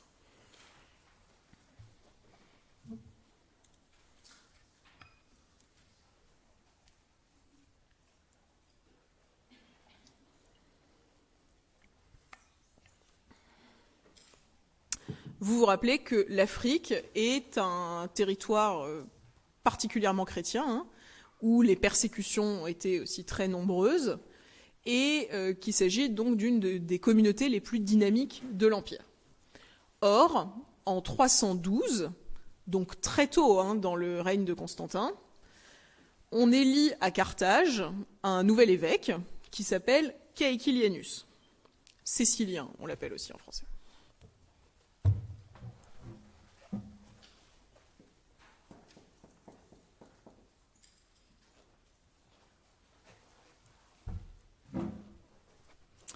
Cécilien est élu évêque de Carthage, ce qui, vous l'aurez maintenant compris, est une position d'autorité très importante dans l'Empire. C'est donc l'évêque le plus important d'Afrique et, à ce titre, l'un des évêques principaux de l'Empire et une figure d'autorité essentielle. Or, son élection fait scandale, puisque, à la suite de l'élection, il est ordonné évêque par 3 autres évêques, dont l'un, Félix d'Aptugnos, se trouve être un traditor. Alors, souvenir, qui sont les traditores? C'est quoi un traditor? Ouais. Oui, c'est ceux qui ont donné les livres sacrés. Je rappelle que pendant la grande persécution de Dioclétien en 303, on a demandé aux membres du clergé de remettre les livres sacrés. Et donc les traditores sont ceux qui ont failli en donnant les livres aux autorités romaines. Donc l'élection fait scandale, puisque l'un des membres du clergé qui ordonne Cécilien est lui-même un traditor. C'est donc un lapsus, quelqu'un qui est tombé pendant la persécution. Problème supplémentaire, Cécilien aurait dû normalement être honoré par le primat, c'est-à-dire l'évêque le plus âgé de la province d'Afrique, qui est normalement celui qui a autorité et qui aurait dû l'ordonner. Apparaît donc une contestation face à la validité de son élection, et certaines communautés s'organisent et choisissent d'élire un autre évêque, qui s'appelle Donatus, Donat en français, qui donc est élu comme évêque concurrent en 314, si bien que l'Église d'Afrique est désormais divisée, puisqu'il y a 2 évêques de Carthage. 2 évêques concurrents, et ça va créer, cette fois-ci, non pas une hérésie, mais ce qu'on appelle un schisme. Et donc là, on distingue bien le schisme et l'hérésie. L'hérésie, c'est une rupture par rapport au dogme, c'est-à-dire que vous pensez différemment. Le schisme, vous n'avez pas de querelle théologique, mais c'est une querelle de type disciplinaire. C'est-à-dire que vous mettez à l'écart de l'Église, non pas parce que vous n'êtes pas d'accord d'un point de vue théologique, mais parce que vous contestez une mesure prise par la hiérarchie. Donc apparaît un groupe dissident, un groupe schismatique, qui est celui qui suit l'évêque Donat. Ces gens se regroupent et créent donc de nouvelles communautés qu'on appelle les donatistes. Et rapidement, Constantin va être obligé d'intervenir dans l'affaire. Pourquoi ? Parce que les donatistes, qui veulent toujours faire invalider l'élection de Caecilianus, décident de l'attaquer en justice. Donc ils utilisent la voie hiérarchique et la voie officielle. Et ils vont en fait porter plainte auprès de l'empereur et demander son arbitrage. Les premiers plaignants sont donc les donatistes qui se rendent auprès de Constantin et lui demandent d'invalider l'élection de Cécilien. Il s'agit d'une décision qui est assez difficile et Constantin demande donc de l'aide aux gens qui forment son conseil, ce qu'on appelle le concilium, le conseil de l'empereur. et qui doivent se réunir pour exprimer l'avis impérial. Le conseil de l'empereur fait valoir qu'ils ne sont pas compétents en matière religieuse. Et donc, en tant qu'autorité civile, ils ne sont pas à même de se prononcer sur des questions d'élection épiscopale.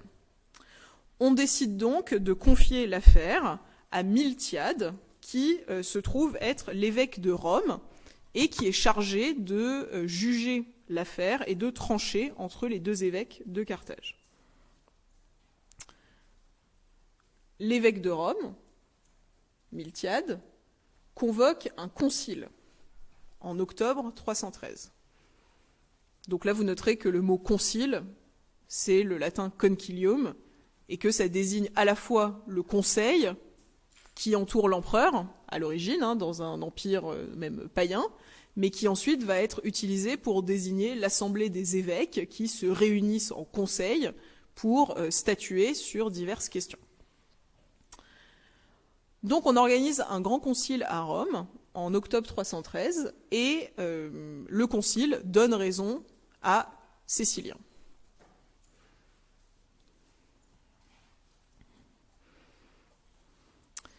Les donatistes refusent d'accepter la validation de l'élection de Cécilien. Ils font donc un procès en appel. Donc ils retournent voir l'empereur et lui demandent de rejuger l'affaire. Cette fois-ci, c'est Constantin lui-même qui va convoquer un concile qui a lieu à Arles en août 314. C'est un élément essentiel, c'est la première fois qu'un empereur convoque un concile. Donc sans intervenir lui-même, c'est pas lui qui tranche la question, mais c'est lui qui est à l'origine de la procédure visant à trancher le problème. Et ça, c'est vraiment une nouveauté absolue. Normalement, un empereur n'intervient pas dans des questions dogmatiques ou des questions internes à l'Église.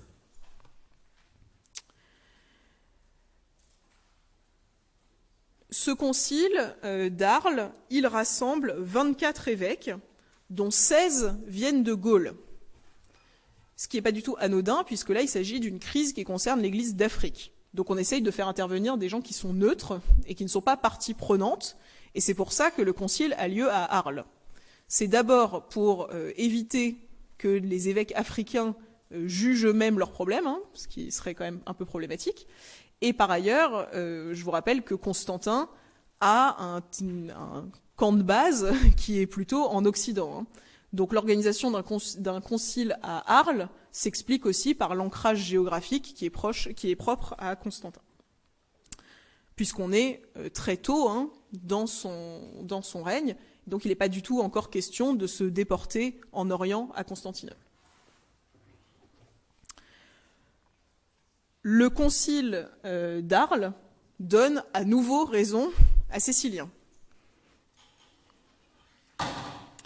et considère, comme le premier, que Cécilien est l'évêque légitime de Carthage.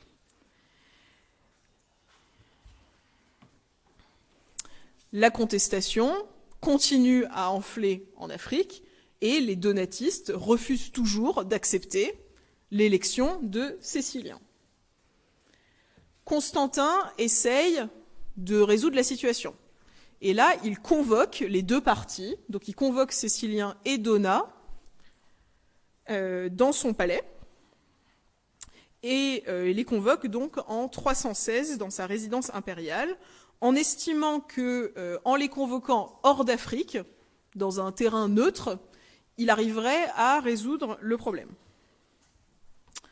Toutefois, seul Cécilien répond à la convocation de l'empereur et Donat refuse de venir, ce qui achève de décider Constantin en faveur de Cécilien. Se met donc en place une répression violente des donatistes qui sont considérés comme des hors-la-loi, qui refusent d'accepter une décision qui est désormais une décision impériale. C'est-à-dire qu'il a été jugé 2 fois, le procès... il a perdu le procès 2 fois. Il l'a perdu d'abord en première instance, puis en appel. et il refuse toujours d'accepter le résultat du procès. Et donc là, il est hors la loi. Il n'est même pas question, en fait, de controverse interne à l'Église. C'est simplement qu'il refuse d'appliquer une décision de justice. Se met donc en place une sorte de persécution des donatistes, oui.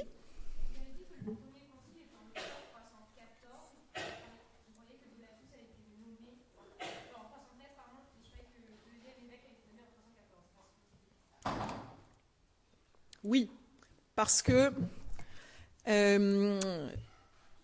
dans un premier temps, lors de l'élection de 312, lorsqu'on a élu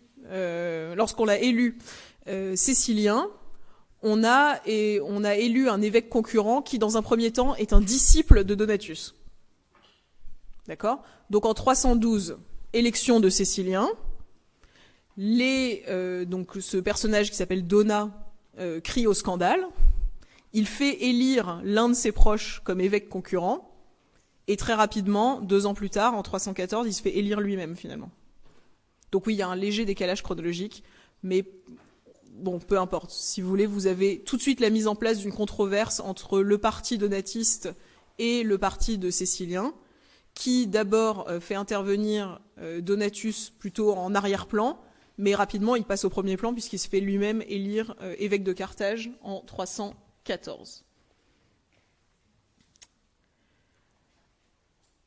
Donc entre 317 et 321 se met en place une loi très sévère à l'encontre des donatistes, de telle sorte qu'on peut même parler de persécution des donatistes.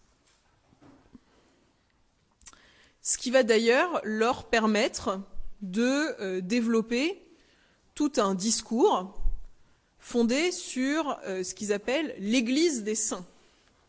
Donc les donatistes se qualifient eux-mêmes d'Église des saints, l'idée étant qu'ils rassembleraient une communauté de saints et de martyrs et qu'ils auraient été donc persécutés en raison de leur adhésion au donatisme.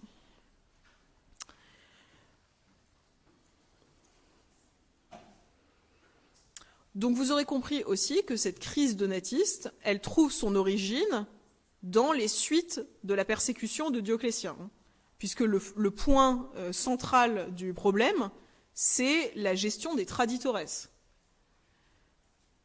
L'idée des donatistes étant qu'on ne peut pas accepter que des gens qui sont tombés pendant les persécutions puissent avoir une position d'autorité et consacrer un nouvel évêque. En fait, c'est quand même plus compliqué que ça, puisqu'on sait que parmi les donatistes, il y a aussi de nombreux traditores. Donc il s'agit aussi d'une controverse interne entre les deux hommes.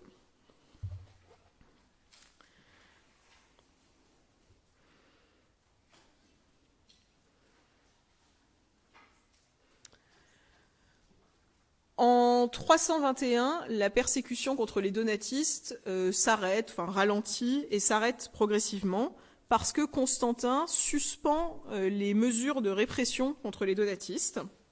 Pourquoi ? Parce qu'il est en plein dans les préparatifs de la guerre contre Licinius, et donc il a d'autres affaires plus urgentes à régler que la question des donatistes.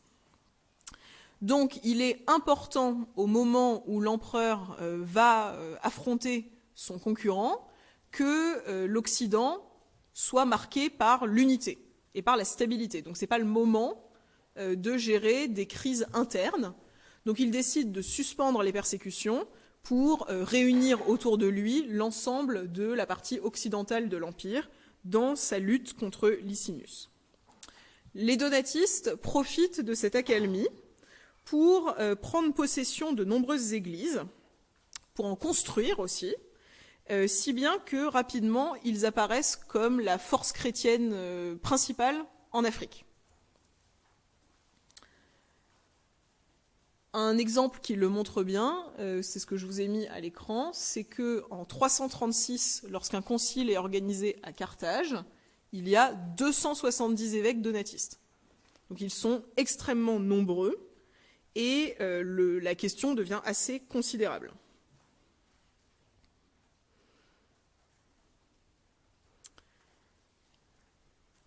C'est donc l'apparition d'un schisme qui ne concerne que l'Église d'Afrique, j'insiste, mais qui va prendre une ampleur considérable parce que finalement cette question pose celle du rapport des communautés chrétiennes à l'Empire.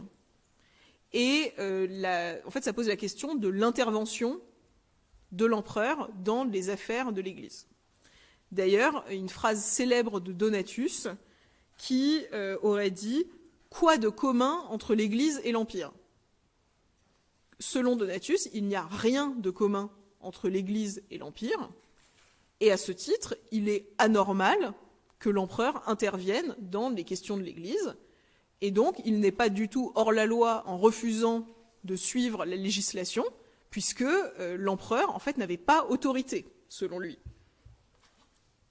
Donc ça met ces chrétiens face à, et puis ça met surtout Constantin, face à une forme de contradiction ou d'ambivalence de sa position d'empereur chrétien et de son rôle à jouer au sein des controverses.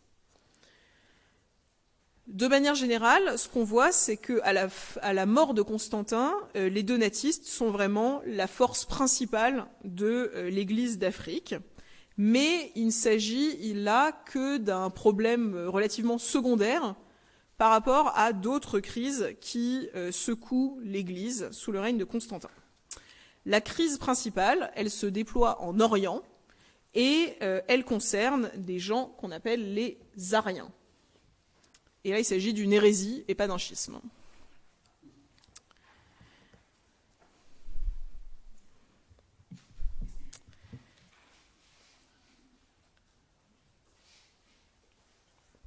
Les Ariens tirent leur nom d'un dénommé Arius, qui était un prêtre d'Alexandrie, né autour de 260, et qui était à la tête d'une église de quartier à Alexandrie. Rapidement, il se fait connaître à Alexandrie dans le cadre de prédications très expressive et surtout d'une prédication particulière où il remet en cause les rapports de hiérarchie entre Dieu le Père et Dieu le Fils. Et là, on va rentrer dans des questions théologiques.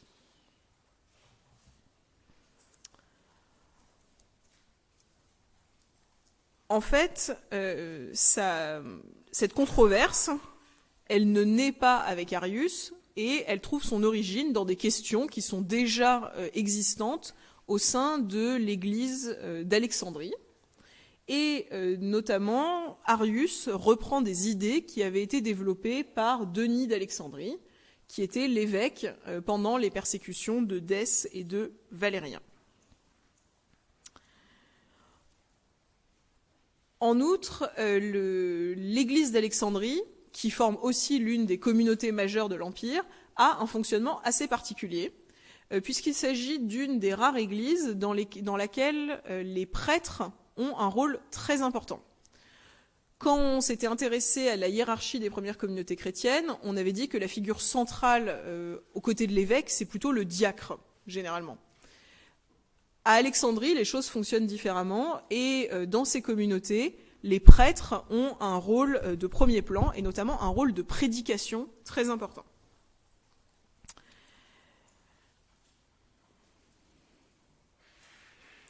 Par ailleurs, les communautés d'Alexandrie se signalent par des pratiques spécifiques qui donnent lieu tous les mercredis et tous les vendredis à des réunions de cours d'explication des Saintes Écritures, qui ont un grand succès et qui se pratiquent à l'échelle de petites églises de quartier. Et donc Arius est le responsable d'une de ces églises de quartier, dans laquelle il prêche tous les mercredis et tous les vendredis. Il semble qu'il ait été un très bon orateur, et que rapidement des foules se soient déplacées pour l'écouter. Et ses capacités oratoires s'expliquent sans doute par son excellente formation, puisqu'il a été formé auprès de grands personnages de la théologie donc du IIIe siècle, notamment Lucien d'Antioche, qui était connu pour son école de pensée chrétienne, et un deuxième personnage, Eusèbe de Nicomédie, dont on a déjà parlé. Est-ce que vous vous rappelez à quelle occasion on a parlé d'Eusèbe de Nicomédie? C'est un évêque très important, connu pour avoir fait quoi? Est-ce que ça vous rappelle quelque chose? Il est connu pour être... Oui, il est connu pour être l'évêque arien qui a baptisé Constantin, à sa mort en 337. Oui. Et qui, entre-temps, était devenu évêque de Constantinople. C'est pour ça qu'il s'est retrouvé à baptiser Constantin. Donc, personnage important, qui montre aussi que Arius n'est pas du tout un illuminé isolé qui développe un courant de pensée totalement révolutionnaire et nouveau. D'accord ? Pas du tout. C'est quelqu'un qui est parfaitement intégré dans des milieux intellectuels et qui s'intègre aussi dans des pratiques assez particulières qui sont celles des églises alexandrines. Il va reprendre une partie des thèses théologiques qui avaient été développées par Denis d'Alexandrie lors des grandes persécutions. Et il va construire une réflexion doctrinale dont la question centrale est de savoir comment Dieu est-il Dieu en Dieu. Alors, ça mérite quelques explications. Donc, vous vous rappelez que le fondement de la pensée théologique chrétienne, c'est l'idée d'un Dieu trinitaire.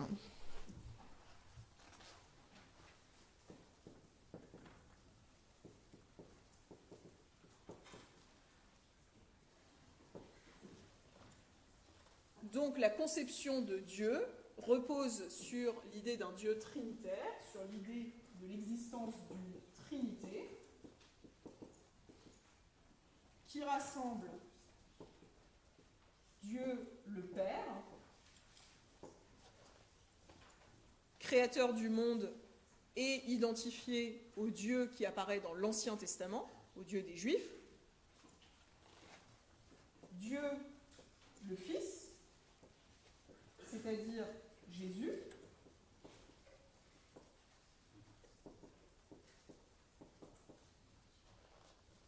et l'Esprit Saint, qui est le souffle divin, la force divine qui maintient l'univers. Ces trois personnes forment Dieu. Et ce qui nous paraît peut-être difficile à concevoir, paraissait déjà difficile à concevoir dès le début, d'où la naissance de controverses théologiques. En effet, c'est là le cœur de la question qui est posée par Arius. Comment peut-il exister un Dieu unique qui se déploie en trois personnes ? Comment concilier l'idée d'un Dieu unique et l'idée d'une Trinité ?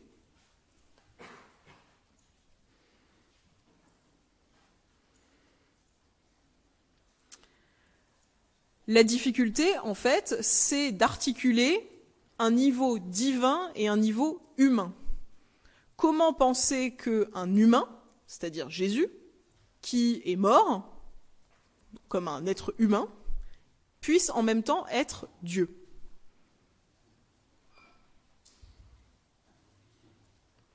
Grande question, oui.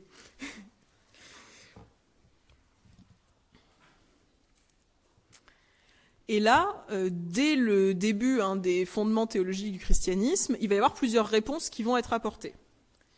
Une réponse un peu facile serait de dire que l'intelligence humaine est trop pauvre pour penser Dieu, et que est associée à Dieu une dimension de mystère, qu'il existe un mystère divin, et qu'il ne faut donc pas chercher à comprendre, puisque la conception divine est supérieure à l'intelligence humaine, et l'être humain n'est pas capable de l'appréhender.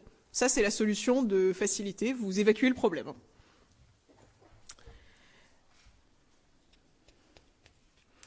Par ailleurs, il y a même un courant plus extrême dans cette conception, qui consiste à dire que si un être humain pense être capable de penser Dieu, de définir Dieu, ça veut dire que l'intelligence humaine est supérieure à la conception divine.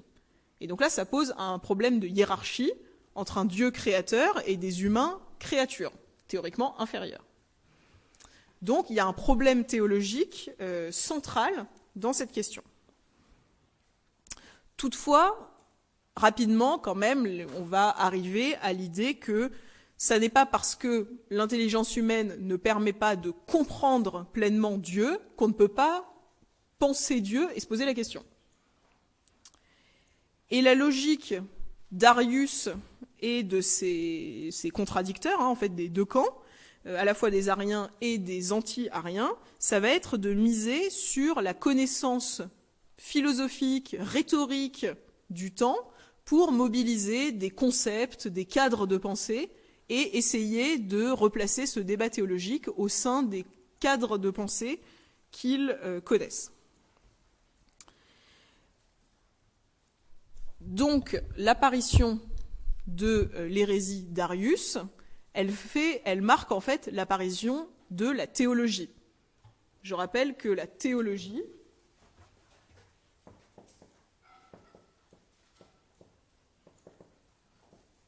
c'est théos et logos, donc Dieu et le discours. Donc la théologie, c'est un discours sur Dieu. D'accord ? La théologie, c'est tout discours qui vise à définir une puissance divine. Ici, donc, ça s'inscrit dans une entreprise intellectuelle de définition de la divinité. Arius va mettre en place des distinctions de vocabulaire. Arius explique que Dieu le Père est inengendré. Ça veut dire que personne ne lui a donné naissance, d'accord ? Il n'y a pas eu d'accouchement donnant naissance à Dieu le Père. Il est né de lui-même, sans engendrement. En revanche, le Fils, Jésus, est engendré. Et on connaît sa mère, c'est Marie, et il y a bien une naissance. L'idée d'une distinction entre un Dieu inengendré et un Dieu engendré introduit un rapport de hiérarchie. Dieu le Père, qui est capable de naître tout seul, sans engendrement, est forcément supérieur à Dieu le Fils, qui a besoin d'un intermédiaire humain pour naître. Il crée donc une subordination, une hiérarchie entre les deux personnes, et il donne naissance à un courant qu'on appelle le subordinationnisme. Donc l'idée que le Fils est subordonné au Père.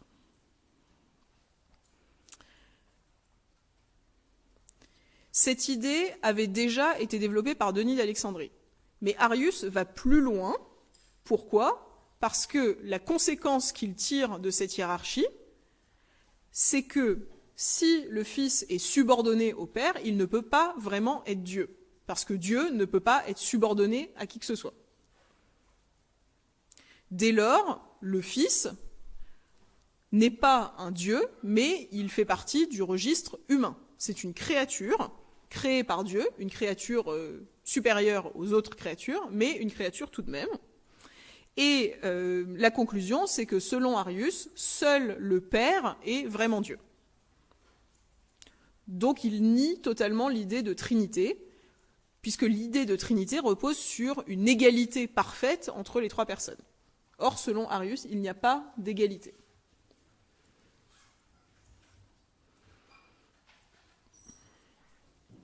Cette pensée et le succès d'Arius qui prêche ses idées dans son église d'Alexandrie va commencer à créer toutes sortes d'agitations, d'abord à Alexandrie, qui oblige l'évêque à intervenir pour résoudre la question.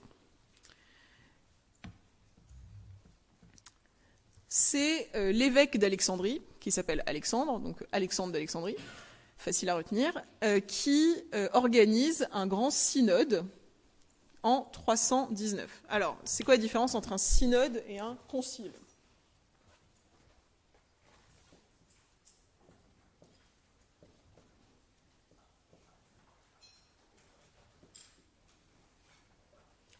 Donc les deux sont des réunions d'évêques, hein, mais quelle est la différence ?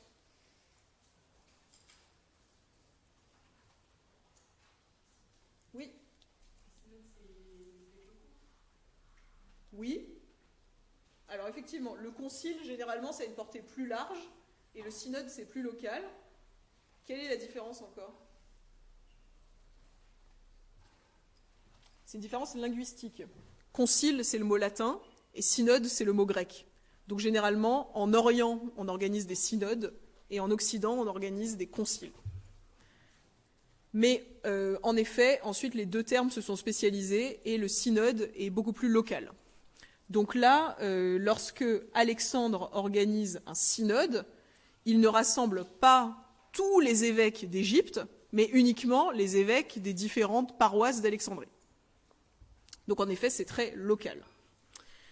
Et là, les évêques sont unanimes et la position des Ariens est vivement condamnée.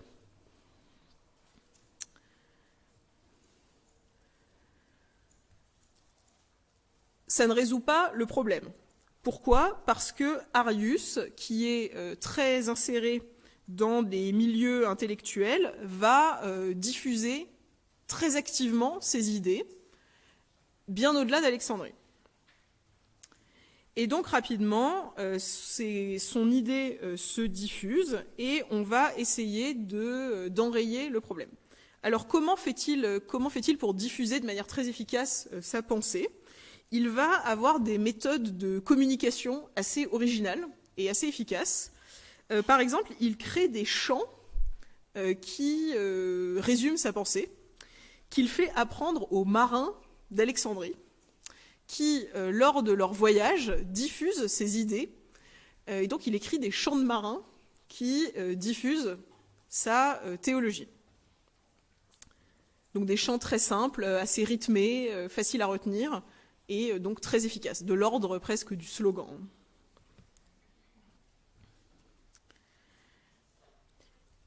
Cette idée, c'est pas simplement anecdotique, ça vous montre aussi que ça va toucher des populations très larges. Puisque pour l'instant, on était dans le cadre d'une controverse théologique qui oppose différents évêques.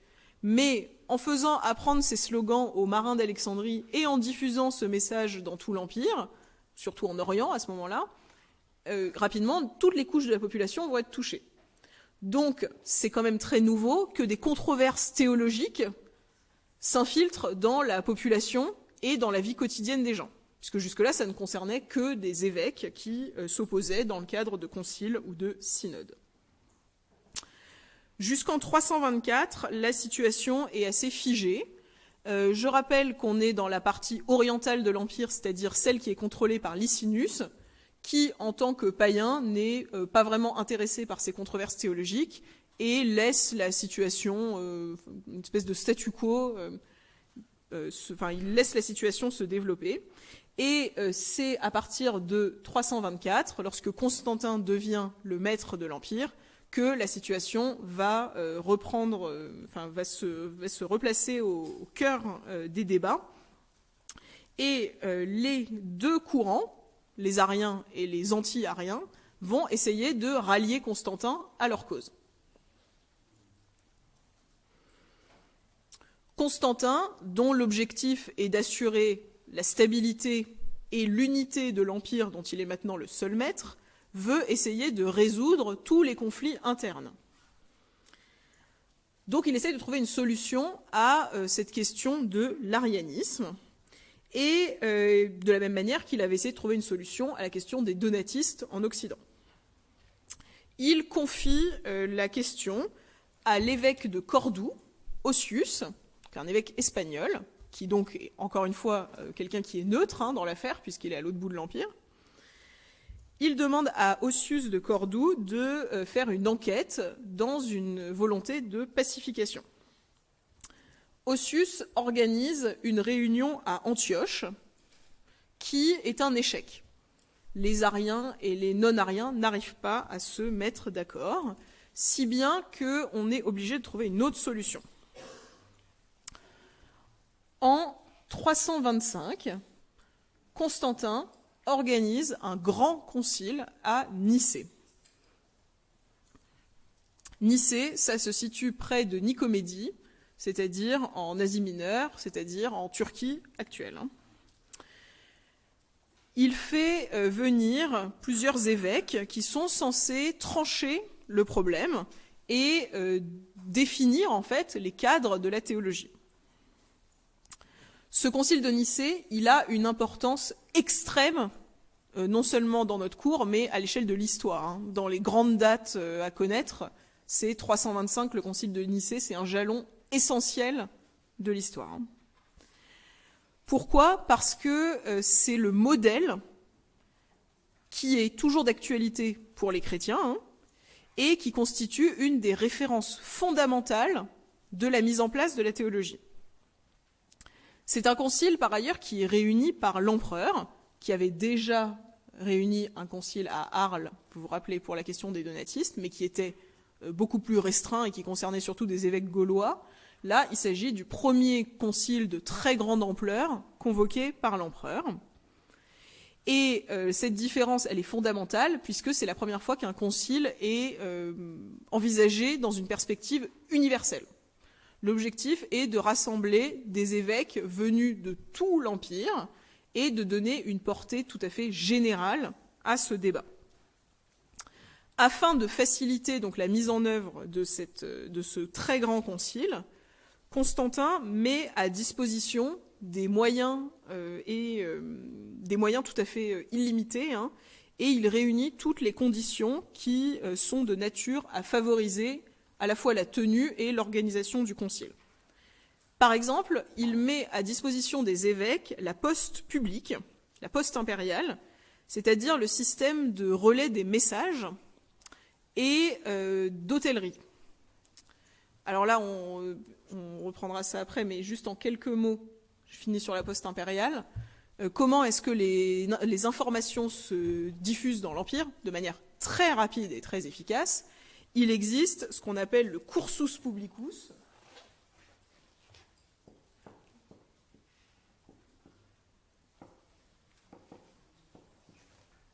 la poste publique, la poste impériale, qui en fait fonctionne avec des relais de poste. Donc il existe plein de points de relais qui sont des petites hôtelleries où les messagers peuvent passer la nuit, se restaurer et surtout changer de cheval.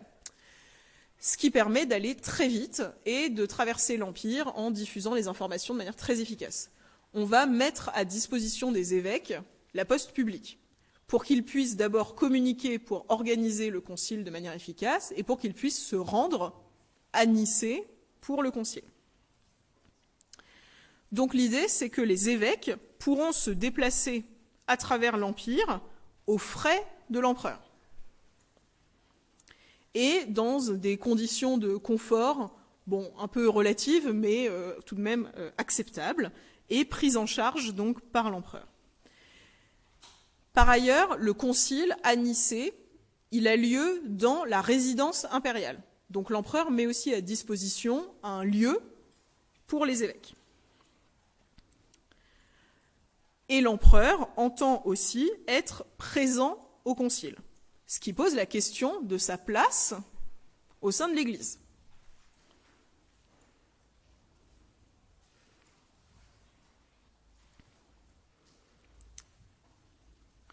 Malheureusement, les actes du concile, donc les comptes rendus, ne sont pas conservés, mais on conserve d'autres récits du concile et on conserve surtout, et on en parlera tout à l'heure, des actes disciplinaires, c'est-à-dire les canons.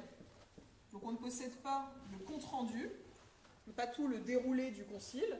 En revanche, on a les canons, c'est-à-dire les mesures, les décisions qui ont été enregistrées à l'issue du concile. On a le résultat des débats, mais pas le récit des débats, si vous voulez.